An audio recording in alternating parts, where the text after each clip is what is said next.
Bonjour à toi, ici Mademoiselle Sou et aujourd'hui je vais vous parler de comment dessiner des visages, donc c'est parti, on y va. Alors aujourd'hui je vais déjà vous parler de comment dessiner les visages, la première version, donc vraiment les bases de chez base et les éléments les plus simples. Parce que ce qu'il faut se dire c'est que les visages techniquement en fait ça peut être plein de méthodes différentes et il y a plein de méthodes sur internet totalement différentes avec des variantes, des choses comme ça.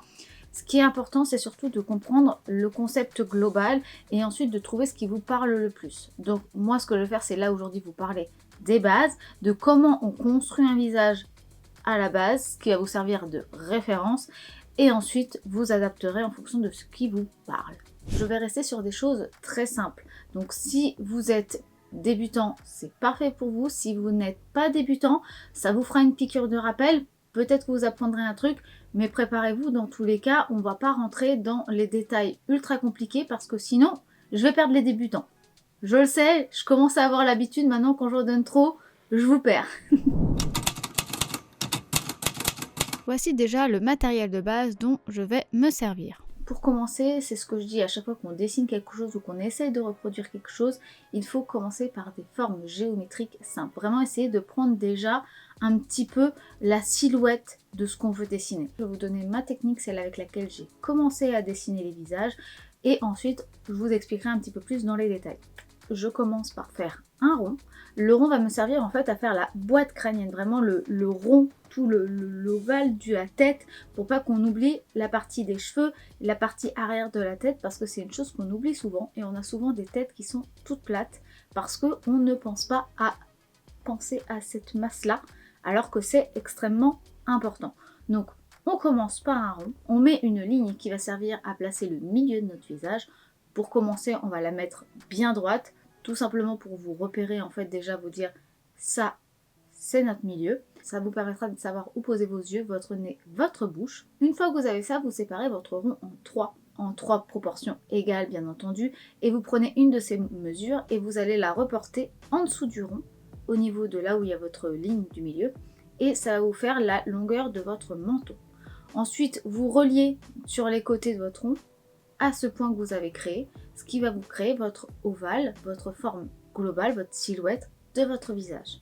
Bien entendu, ça ce n'est qu'une base, c'est-à-dire qu'après ça vous permet juste de poser votre visage, mais après vous pouvez rajouter un menton un peu plus arqué, soit quelque chose de plus fin, soit quelque chose de plus allongé, des choses plus carrées, voilà, vous pourrez adapter, mais au moins vous avez une forme globale qui est déjà placée.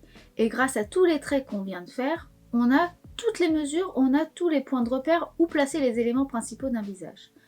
Entre le menton et la première ligne du rond, on a notre bouche. La première ligne du rond, c'est notre nez. Et la toute première séparation, donc la ligne juste après, le petit point juste après, c'est là où il y a les yeux et le sourcil. Le dernier trait qu'on a avant la fin du rond, il est là. Et bien en fait, c'est la délimitation environ pour l'implantation des cheveux. Bien entendu, il faut bien vous dire que ça c'est une base et que souvent il y a des épaisseurs de cheveux, donc il faudra certainement en rajouter un peu plus autour.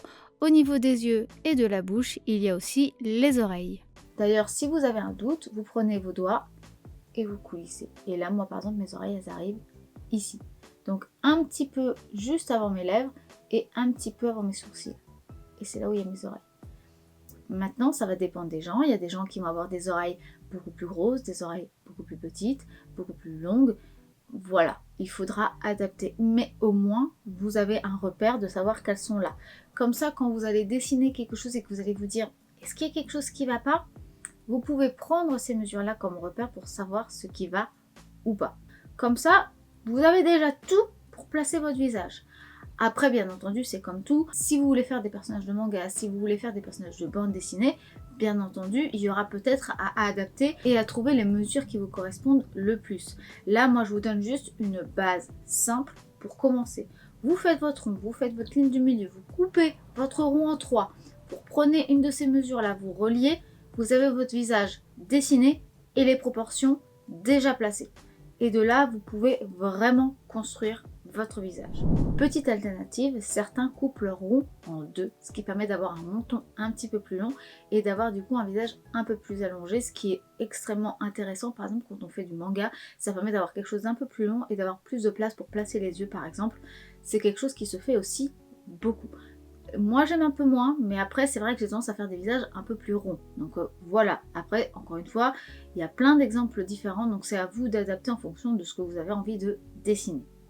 Et si par exemple vous voulez reproduire quelque chose, une photo ou quelqu'un par exemple pour par exemple dessiner le portrait d'une personne que vous appréciez, que vous voulez faire un cadeau, vous pouvez très bien imprimer la photo, prendre une feuille de calque ou faire ça sur votre tablette.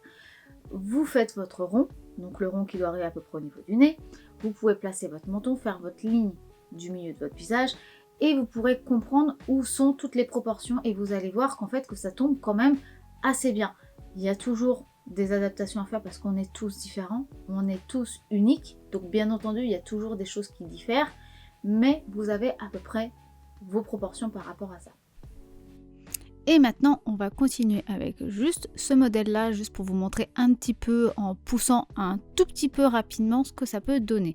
Donc là, on a les éléments de base. Je vais rajouter le cou et au moins le placement des trapèzes et des épaules parce que c'est quand même important, je trouve, pour pas que la tête se retrouve un peu flottante. C'est quand même important d'avoir posé un minimum son corps. Après là on va faire quelque chose vraiment de face pour vraiment vous montrer les bases et après on verra plus tard pour faire des choses un peu poussées. Là donc j'ai commencé avec mon crayon Cretacolor multicolore pour bien que vous le voyez et là pour que ça se voie mieux on va rentrer dans le détail des éléments du visage avec un crayon noir, un 4 ou 6B de chez Faber-Castell. Je commence par mon nez, ce qui va me permettre de bien le placer au milieu, de rajouter un petit peu les narines et ensuite je passe à mes lèvres. Donc moi je fais un M très très allongé avec justement l'arc de Cupidon, donc le creux du M qui est bien au milieu parce qu'on a plus ou moins un creux vraiment au milieu de notre visage entre la pointe du nez et le creux de l'arc de Cupidon des lèvres. Je rajoute un bombé en dessous que je ne ferme pas pour la lèvre inférieure, ça permet de donner plus de volume et sinon il faut vraiment bien styliser si vous voulez le fermer. Je passe ensuite à mes yeux et si vous voyez bien, je le fais étape par étape. Je fais un œil et l'autre étape par étape. Je fais jamais un œil en entier et ensuite l'autre œil en entier parce que ça permet de, quand on se rend compte qu'il y en a un autre qui est pas tout à fait pareil que l'autre, et bien on peut le rattraper et on peut retoucher. Comme on a un visage qui va être quand même très plat, très droit, je vais faire en sorte de mettre le regard vers le bas gauche, pour que justement ça amène un minimum de dynamique dans mon dessin, vu que là ça va vraiment être très très plat, très très peu dynamique, donc j'avais au moins envie de lui donner un petit peu de vie.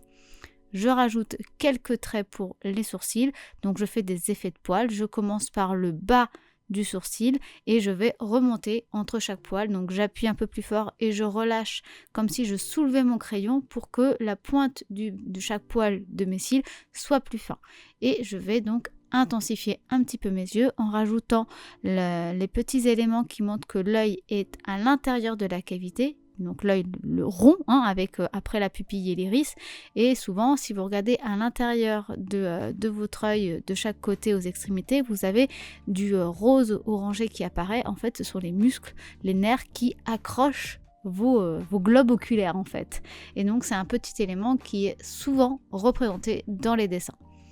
Maintenant, on s'attaque aux cils, comme vous le voyez. Donc, je rajoute des cils beaucoup plus longs et beaucoup plus fournis dans les parties externes des yeux. Et ils sont toujours plus grands et plus fournis en haut qu'en bas. Mais dans tous les cas, c'est ça. Plus c'est fourni, c'est toujours plus fourni aux extrémités extérieures. Et il y en a beaucoup moins et beaucoup plus petits à l'intérieur.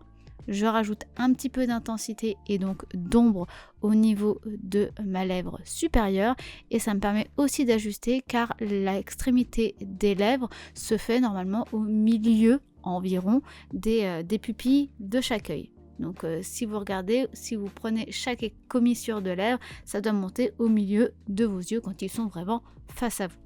Je rajoute des petits traits sans pour autant fermer au niveau du nez et des yeux, donc pour lier en fait l'extrémité de l'œil vers la narine correspondante, mais sans le fermer, pour dire que ici il y a le volume du nez, sans pour autant le fermer, pour que ça ne soit pas trop lourd et que ça fasse un nez beaucoup trop imposant. Maintenant que ça c'est fait, je m'attaque donc aux oreilles comme vous l'avez vu. Je commence par une forme un petit peu arrondie, un peu comme un 8 très allongé ou comme une forme de cacahuète. Et ensuite, on va rajouter des petites formes à l'intérieur. Donc ça dépend un peu de comment vous dessinez vos oreilles. Mais le but est de montrer les différents mouvements et volumes de cartilage.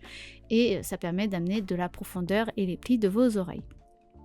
Ensuite, on va peaufiner le menton, donc vraiment voilà, rajouter un côté un peu plus anguleux, rajouter un menton peut-être un peu plus pointu ou un peu plus bombé rond en bas, pour que ça amène justement un petit peu de vie, que ça soit pas juste trop lisse en fait, trop robotique. Et je pense bien aussi au niveau de mon cou à faire une incurvation, à faire quelque chose de pas trop droit, trop rigide. Ne faites pas vos coups avec des règles, s'il vous plaît. C'est pas du tout comme ça que fonctionne le corps. On n'est pas du tout des machines, on est des êtres vivants. Et même s'il y a des choses qui sont très droites, il vaut mieux ne pas le faire. Ça rendra les éléments beaucoup plus vivants et naturels. Maintenant qu'on a placé un peu tout ça, on va s'attaquer maintenant, je vous donne en mille, les cheveux. Donc j'essaie déjà de savoir où est-ce que va commencer l'implantation des cheveux en me servant de base donc du trait qu'on avait placé au départ, et je vais essayer de créer une forme pour déjà trouver un peu ma coiffure. J'avais envie de faire quelque chose un peu pin-up avec justement des attaches, des cheveux vraiment attachés sur les côtés, de bouclettes, enfin vraiment attachés à l'arrière. Je sais pas du tout comment ça se nomme, et du coup j'adapte au fur et à mesure, je crée mes formes, je rajoute des traits plus épais par endroit pour donner un petit peu de volume. J'avais fait une pointe qui était pas très élégante, donc j'ai gommé avec ma gomme Faber-Castell et j'ai recontinué en rajoutant un petit peu plus de bosse, ramener des volumes. Il faut éviter d'avoir quelque chose de trop plat, de trop lisse. Il faut amener des bosses, d'amener des volumes, parce que vos cheveux ont de la vie et ils ont toujours des petits cheveux qui passent par-ci par-là, et c'est pour ça aussi que vos traits, il doit y avoir des endroits où il y a des ombres et des lumières. Faites-le déjà juste comme ça en rajoutant des traits un peu plus sombres et des traits un peu plus clairs, ça amènera de la texture à vos cheveux sans même pour l'instant réfléchir à où est-ce qu'est placée la lumière et où est-ce qu'est l'ombre, juste pour amener de la texture dans vos cheveux. Et là maintenant on va placer un petit peu d'ombre, donc comme vous avez pu voir j'ai fait une petite flèche sur la droite, c'est pour dire que la lumière vient de ce côté là, et donc je rajoute juste un peu d'ombre de ce côté-ci. Je me sers donc des creux qui existent déjà dans le visage pour amener là, dans ces creux là, les ombres. Quand on dessine des personnages, quand on dessine des choses, on va chercher à avoir un mouvement, une courbe ou une direction, donc une dynamique. Par exemple, eh bien pour elle, la dynamique, c'est qu'elle regarde, si je vois juste ça, la dynamique, c'est qu'elle regarde par là. Comme ça, même si elle est très droite, eh bien, vous voyez, entre ça et ça, eh bien ça donne déjà une action, un mouvement, de la vie. Alors que quand on est droit comme ça, ça fait un peu comme quand on est obligé de s'arrêter et d'être figé et de pas sourire pour quand on fait une photo d'identité en fait. C'est quelque chose qui existe mais qui n'est pas représentatif de l'humain en lui-même. Donc c'est pour ça que vous pouvez des fois aussi avoir tendance à sentir qu'il y a quelque chose qui ne va pas. C'est parce que des fois vous allez avoir quelque chose de trop droit. Donc ce qu'il faut bien penser, et c'est là où on va venir, c'est qu'il faut essayer d'incliner ses épaules, d'incliner ses têtes et après d'essayer de faire des dynamiques pour amener un petit peu plus de dynamisme, de vie dans votre dessin. D'ailleurs, si ça vous dit rien, que vous n'avez aucune idée de comment faire ça, regardez quelques photos de mode. Regardez quelques photos dans les magazines, sur internet, sur Pinterest. Regardez un petit peu tout ça, ou quand vous voyez des pubs apparaître, regardez comment sont prises en photo les mannequins. Vous allez voir que c'est très très rare qu'elles soient de face. Elles vont être un petit peu de 3/4 comme ça, ou totalement de profil, ou elles vont être un peu penchées, ou un peu relevées comme ça. Et en fait, entre ça à dessiner et ça à dessiner, je vous assure, c'est pas du tout la même chose.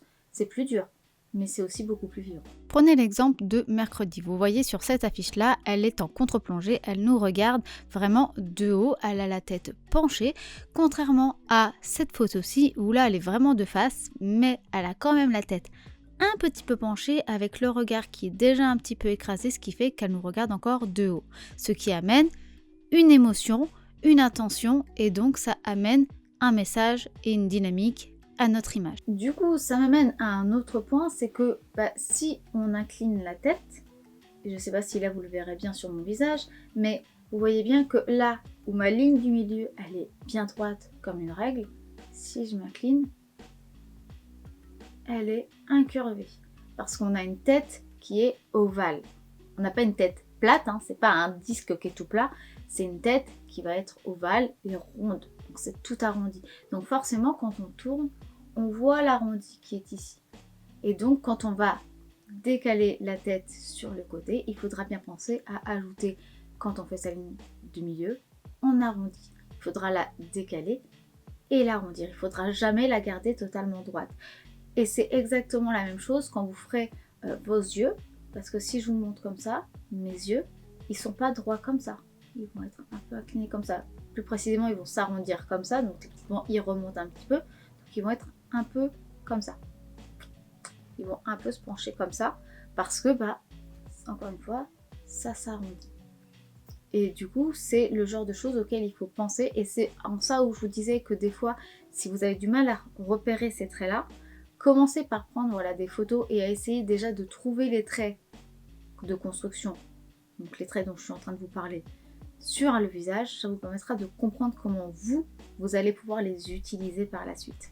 Donc vous voyez, là on a pris déjà les éléments de base, donc ce que je vous dis d'essayer de faire par vous-même en décalquant, et ensuite vous cherchez à reproduire à côté les éléments. Donc là, comme je vous l'avais mis en petit texte tout à l'heure dans la vidéo, là c'est plutôt un portrait avec une personne qui a un visage plutôt long, et donc du coup qui va avoir plutôt une séparation en deux au niveau du rond et pas en trois, ce qui va permettre d'avoir un menton plus allongé.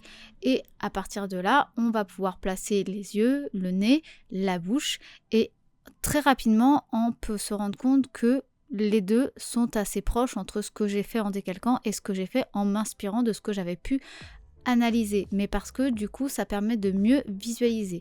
On revient sur un autre visage, donc là c'est pareil, je recommence en mettant mon rond et je me sers du nez comme repère, et là j'ai fait exprès de prendre aussi le bombé des cheveux, mais du coup on va couper encore une fois en deux notre rond, ce sera un peu plus simple. Et pour bien trouver l'implantation des sourcils malgré tout, eh bien je vais quand même couper après en trois mon rond, ce qui me permet de voir où est bien l'implantation des cheveux et où est placé les sourcils. J'ai rajouté un petit peu des volumes simples au niveau des cheveux pour pouvoir faire quelque chose d'assez rapide dans l'interprétation de ce qu'on peut voir au niveau des formes simples. Mais voilà, on peut comme ça ensuite construire, placer ses yeux, placer sa bouche, placer ses oreilles, placer un petit peu les formes, et très rapidement en une minute on peut avoir ces éléments de placer, et ensuite on pourra creuser pour rentrer dans les détails, mais très rapidement vous pouvez avoir quelque chose de construit et de plus ou moins juste. Ça me fait penser à un truc, il y a aussi un autre facteur qui est un petit peu délicat, qui est la perspective. Parce que étant donné que quand on incline la tête, vous voyez bien, en fait il y a une plus grosse surface pour le rond et une plus petite surface ici. Donc effectivement les proportions vont être un petit peu réduites et plus identiques à ce que je vous disais quand on est de face. Parce que quand on s'incline, vous voyez, le nez et la bouche sont quasiment collés. Et du coup, il y a une beaucoup plus grosse surface, tout là, pour notre tête en fait. Et ça vaut le coup aussi quand on est comme ça. On va avoir un œil ici beaucoup plus grand et là un œil beaucoup plus petit. Parce que tout ce qui va être le plus proche de nous va être beaucoup plus grand. Comme là, je vous en ai déjà parlé, mais là vous voyez ma main, elle est immense. Et plus je vais reculer, plus elle devient petite. Et bien c'est la même chose avec notre visage. Si je penche ma tête, et bien vous allez quasiment plus voir ma bouche. Et quand je reviens, elle revient. Et c'est pareil pour ici. On a cet œil là qui devient tout petit, à peine visible, mais vous le voyez encore, donc vous savez qu'il est là. Et là, il y a mon œil qui est beaucoup plus grand, parce que celui-là est plus proche de la caméra, donc de vous, que celui-là. Et donc celui-là est rétréci. C'est un effet de perspective. Mais ça c'est pareil. Travailler sur la perspective ou parler de la perspective, c'est quelque chose qui est assez délicat. Donc je ne vais pas rentrer en détail dans cette vidéo. Je pense que déjà avec les repères que je vous ai donnés, ce sera déjà pas mal. Et je ferai des vidéos complémentaires, comment développer différents styles d'yeux, différents styles de lèvres, de nez, d'oreilles, pour essayer de styliser un peu vos dessins. travailler aussi un petit peu sur la perspective, travailler sur les émotions. À chaque fois, ce sera une vidéo pour chaque chose parce que sinon, on va vraiment pas s'en sortir. Mais sachez que dans tous les cas, et c'est pour ça que je vous donne quand même un petit peu de base, c'est que si vous inclinez votre tête, le côté qui sera le plus petit, donc le plus loin, sera du coup plus petit. Et pareil, si vous inclinez votre tête comme ça, ici, ça sera plus serré et plus petit. Et dans tous les cas, si vous avez un doute, prenez un miroir et regardez-vous dans le miroir. Ça vous permettra de bien comprendre ce qui manque ou pas dans votre dessin. Il ne faut pas oublier que c'est pareil, si vous mettez votre visage de côté comme ça, que vous n'aurez pas l'ovale qui soit identique avec la pointe ici, elle sera bien ici. Et dans ces cas-là, je vous montre en enlevant un petit peu mes cheveux, voilà. Mais vous voyez que vous allez avoir un rond qui va se former ici et vous allez avoir quelque chose d'assez droit ici. C'est dû au fait que nous avons un crâne. Nous avons un crâne qui lui-même est très ovale, très long sur le côté. Et au contraire, on a notre mâchoire qui, elle, va vraiment déborder que sur le devant. Donc, quand on est de face, ça fait un bel ovale. Mais quand on est de côté, on a l'ovale devant. Et on a quelque chose qui va avoir un sorte de petit décoché ici, entre le crâne qui est ici, le creux et la colonne vertébrale qui amène le cou. Donc il faut bien que vous pensiez aussi à ça, que quand on décale la tête, il va falloir penser à avoir un rond, enfin un ovale, un creux, le cou et un petit peu avant la mâchoire avec le menton. Il y a une méthode un petit peu plus poussée pour travailler un petit peu justement un peu plus les éléments sur le côté.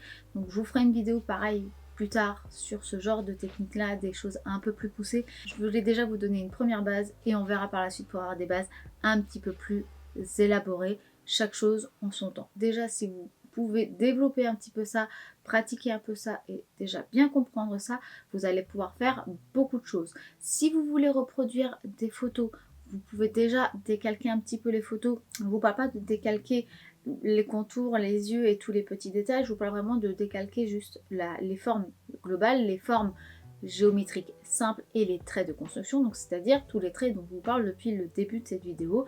De faire le rond, de faire l'ovale, la ligne du milieu et les traits, les petites séparations qui vous permettent d'avoir les mesures, les éléments où vous allez placer vos yeux, votre nez, votre bouche et vos oreilles, ainsi que le début de l'implantation de vos cheveux. Et en fait, c'est ça qu'il va falloir faire si vous reproduisez des visages, que ça soit des photos, mais aussi des personnages de bande dessinée, mais aussi des personnages de manga. En fait, à chaque fois, chaque personnage, chaque personne va avoir une construction un petit peu différente.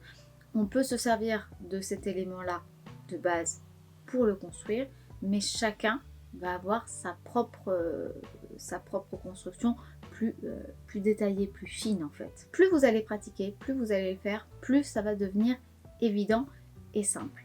Et plus vous allez le faire régulièrement, plus vous allez voir que ça devient machinal, que c'est simple et que ça devient aisé.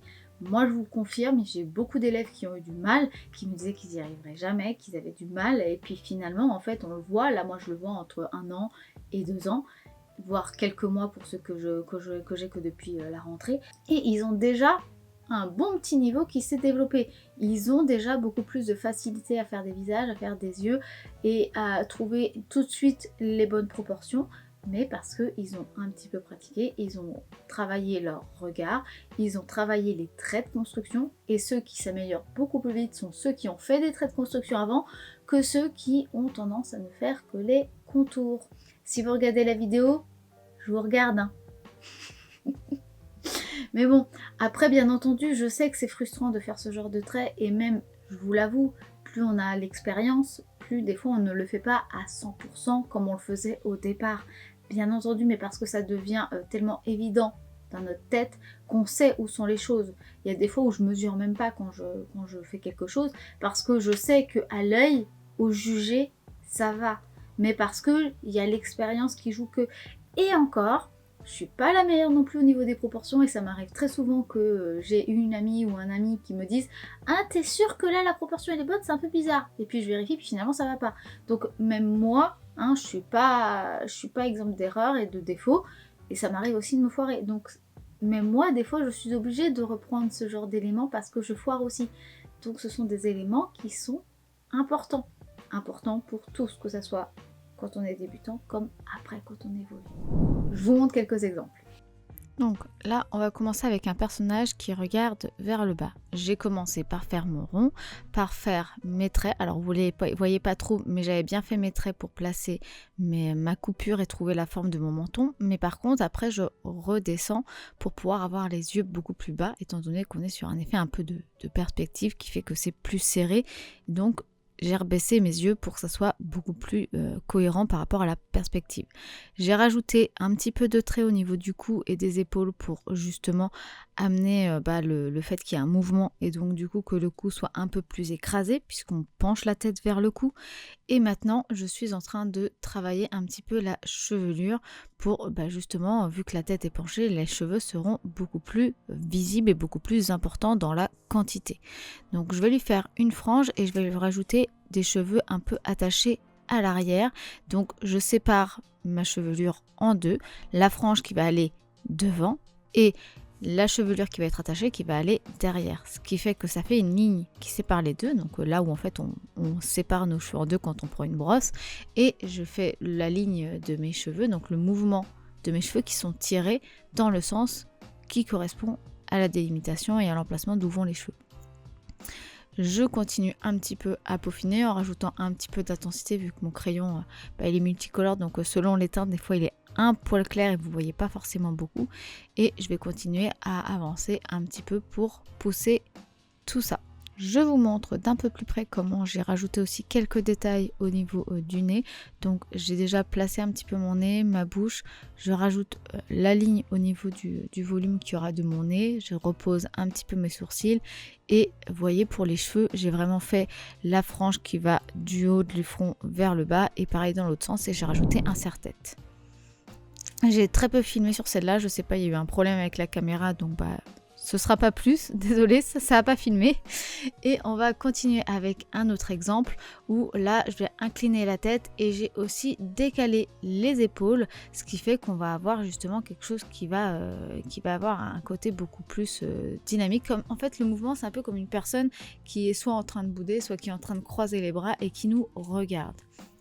J'ai placé mon rond, j'ai ensuite placé la ligne du visage, ce qui m'a permis d'amener tout de suite le mouvement, et j'ai rajouté tout de suite après le cou et les épaules pour vraiment trouver le bon emplacement. Et c'est que maintenant que voilà, je vais pouvoir rajouter petit à petit des détails des yeux, des détails de la bouche, rentrer un peu plus en détail au niveau des pupilles, des cils, placer un petit peu les cheveux, même si je rentre pas en détail tout de suite. Il vaut mieux dégrossir le travail en emmenant un petit peu tout avant de pousser, parce que si vous poussez trop alors que vous n'êtes pas sûr des emplacements des choses, vous risquez de devoir tout regommer. Donc toujours pensez à d'abord dégrossir avant de rentrer dans les détails, donc toujours faire des formes un peu globales partout pour vraiment trouver la silhouette de votre personnage pour être sûr que tout va correspondre. Et maintenant donc je peux rajouter mes bouclettes puisque je suis partie sur un personnage qui a des bouclettes, et je peux rentrer petit à petit dans tout le détail. Et pour amener un petit peu d'ombre, j'utilise le rouge et le bleu pour amener un peu plus de volume, parce que c'est vraiment les teintes les plus sombres en fait, et ça aide en fait à amener un peu de profondeur dans le dessin, sinon c'est un petit peu bizarre. Donc je tourne régulièrement mon crayon pour avoir quelque chose qui soit plus ou moins cohérent, même si c'est pas toujours évident, je vous l'avoue, avec ce crayon là. Je pousse ensuite donc bien les détails au niveau de mes yeux en rajoutant bien l'intérieur de mon œil avec les détails qu'il peut y avoir au niveau des petits traits que je vous ai déjà parlé, pour vraiment qu'on voit bien où est le creux de l'œil, où sont les muscles et où est notre globe oculaire. Ça joue vraiment en fait au niveau du détail de l'œil, et je vais pareil rajouter un peu de détail au niveau de mes lèvres, amener un peu plus de contraste, et je vais commencer à poser quelques ombres mais très légèrement, vous voyez, je gomme, et finalement je vais pas vraiment aller beaucoup plus loin. Je rajoute juste quelques détails de drapé pour les vêtements, une petite coiffe, un petit serre-tête parce que je trouvais que ça manquait en volume à cet endroit là, donc j'ai rajouté ça pour amener un peu plus de cohérence dans le volume du visage de mon personnage. Et maintenant on va finir avec celui-ci. Donc là j'ai vraiment énormément incliné l'épaule, donc vous voyez la personne a le visage d'ailleurs caché par l'épaule. On voit un petit peu que j'ai quand même placé d'abord mon rond, mon trait de mon ligne de milieu et mon menton avant de placer mon épaule. Mais je place mon épaule avant de rentrer dans les détails de mon visage parce que le bout du menton va être caché par l'épaule. Donc c'est important de placer déjà ces éléments, son corps, avant de rentrer dans les détails encore et toujours. Et là, pareil, je commence déjà à placer un petit peu mes cheveux pour voir un peu le mouvement que j'ai envie de donner, les dynamiques, les courbes que j'ai envie d'amener avant de rentrer dans le détail toujours. Parce que si par exemple, il y a une mèche qui ne va pas et que je gomme et que j'abîme mon visage, ce serait dommage. Donc toujours étape par étape.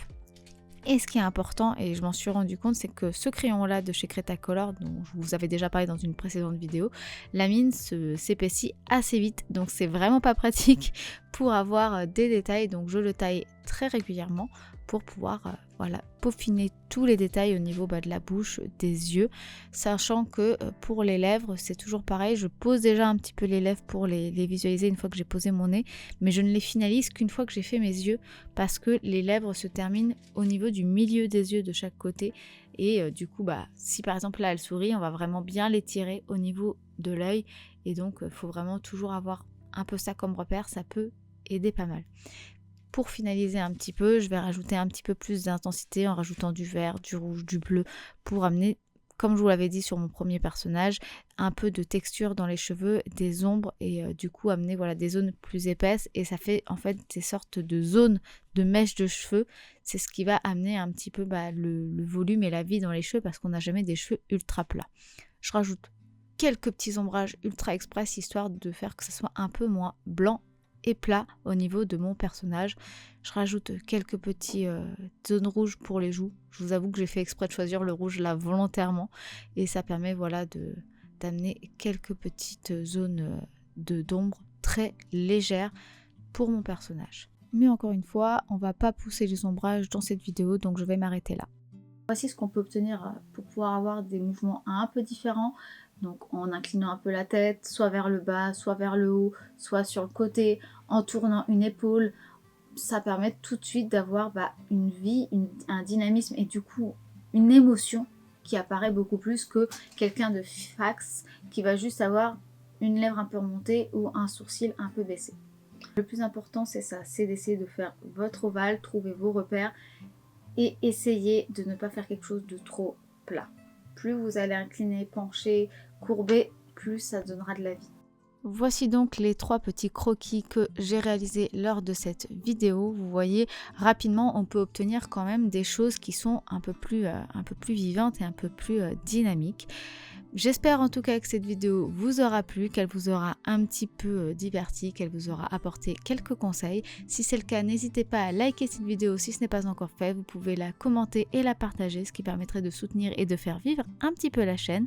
Merci beaucoup à tous ceux qui le font, que ce soit en me soutenant, en faisant vivre la vidéo ou en achetant une de mes réalisations, un de mes livres de coloriage sur ma boutique en ligne mademoisellesou.com. Vous pouvez aussi me contacter via les réseaux sociaux et par mail, donc Mademoiselle Sou pour les réseaux sociaux et mademoisellesusancelle@gmail.com pour me contacter par mail. Et puis sur ce, moi je vous dis à dimanche prochain midi pour une nouvelle vidéo et je vous fais des bisous. Bye!